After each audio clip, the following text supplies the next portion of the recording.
जी, एक बार फिर जिनेवा से। मैं यहाँ ईरान की फॉरेन मिनिस्ट्री के प्रवक्ता बघाई साहब के साथ हूँ। वे कुछ ही मिनटों में यहाँ जिनेवा में होने वाली इनडायरेक्ट बातचीत के लिए रवाना होंगे। आज की हालत कैसी है? अमेरिका के साथ इस इनडायरेक्ट बातचीत से आपको क्या उम्मीद है? Good morning.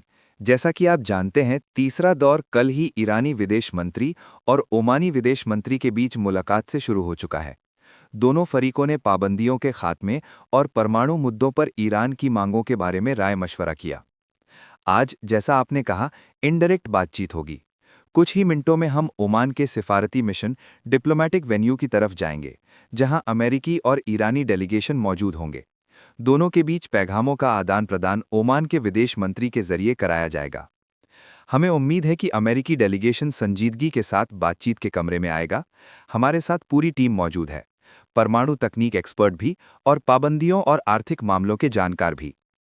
पिछले दिनों मार्को रूबियो के कुछ बयानात सामने आए जो अमेरिकी डेलीगेशन के दूसरे मेंबरों से अलग थे। इन बयानों पर आपका क्या कहना है? जैसा कि आप जानते हैं, ये उलझन पैदा करता है।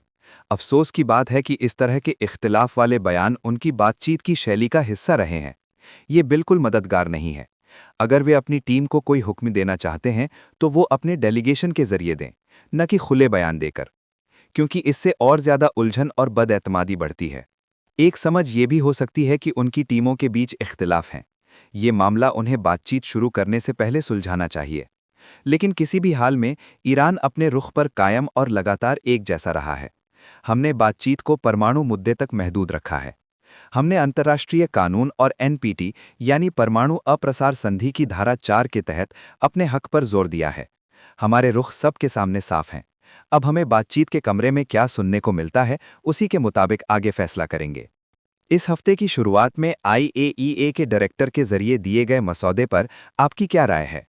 जहां तक हमें जानकारी है, राफेल ग्रॉसी, जो इंटरनेशनल एटॉमिक एनर्जी एजेंसी के डायरेक्टर हैं, जिनेवा पहुंच चुके हैं। मसौदे की तफसील आज दोनों डेलीगेशंस के बीच बातचीत का विषय होगा। मैं इतना कह सकता हूं कि ईरान यहां मुनासिब लचीलेपन के रवैये के साथ आया है। लेकिन साथ ही, जैसा कि मैंने कहा, हमें पुरअमन मकसद के लिए परमाणु ऊर्जा इस्तेमाल करने का हक है। ये हक हमें एनपीटी के मेंबर होने के नाते हासिल है, और किसी भी समझौते में इन अधिकारों का एहतराम होना चाहिए।